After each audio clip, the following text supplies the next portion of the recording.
ne résiste pas au besoin de commencer par, c'était pas prévu, mais par répondre aux propos de Monsieur de La Tocquenay tout à l'heure. J'avais deux réactions sur l'économie sociale et solidaire. La première, quand même, c'est que je me souviens de votre première prise de parole sur l'ESS, qui était beaucoup plus colérique qu'aujourd'hui. Encore, on sentait quelque chose de viscéral chez vous.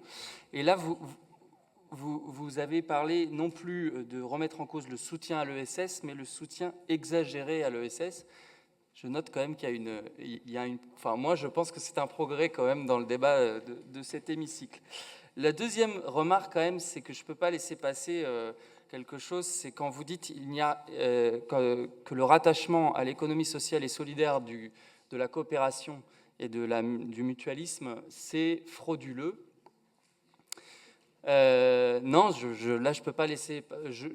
Je peux pas laisser passer ça parce que autant, bon, je comprends que vous partagiez pas mon enthousiasme sur l'ESS, on a des opinions divergentes, autant là, je pense que c'est une erreur historique que vous venez de formuler, et je pense qu'il y a pas mal d'historiens de l'économie qui auraient eu les oreilles qui saignent si vous avez entendu parler de ça. Je rappelle que le mouvement de l'économie sociale et solidaire est né dans le 19e siècle et que dès le départ, le mouvement coopératif, le mouvement mutualiste et le mouvement associationniste se sont vécus, pensés, construits comme étant d'une même famille. Voilà,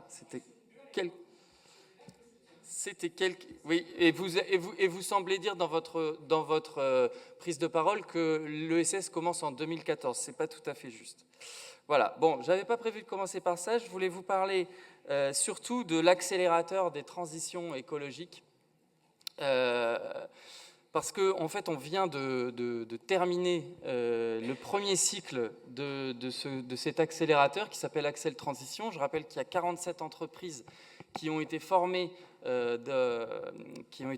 tout cas accompagnées dans ce cadre-là, à travers des accompagnements par BPI France, par l'AFNOR et par France Active, et que le bilan que nous en faisons est plutôt très positif. Je voudrais m'appuyer pour cela sur un exemple parmi ces 47, c'est l'entreprise Ménard Cato qui est dans le Loiret, qui fait de l'intissé pour l'automobile et qui se pose énormément de questions aujourd'hui et qui a un plan très important de redirection de son activité vers des enjeux beaucoup plus écologiques, du géotextile, l'intégration de matériaux biosourcés dans ses process de fabrication, etc.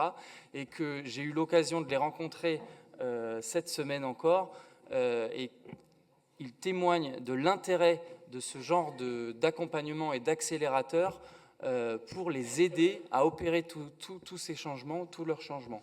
Et à ce sujet, je voudrais insister sur le fait qu'à travers cet accélérateur, finalement, ce que nous essayons de travailler, de mettre au travail avec les entrepreneurs et les entrepreneuses, c'est leur adaptabilité, leur robustesse, leur capacité à faire face aux aléas de plus en plus nombreux et de plus en plus fréquents que le climat et les enjeux écologiques nous font vivre chaque année de plus en plus. Voilà.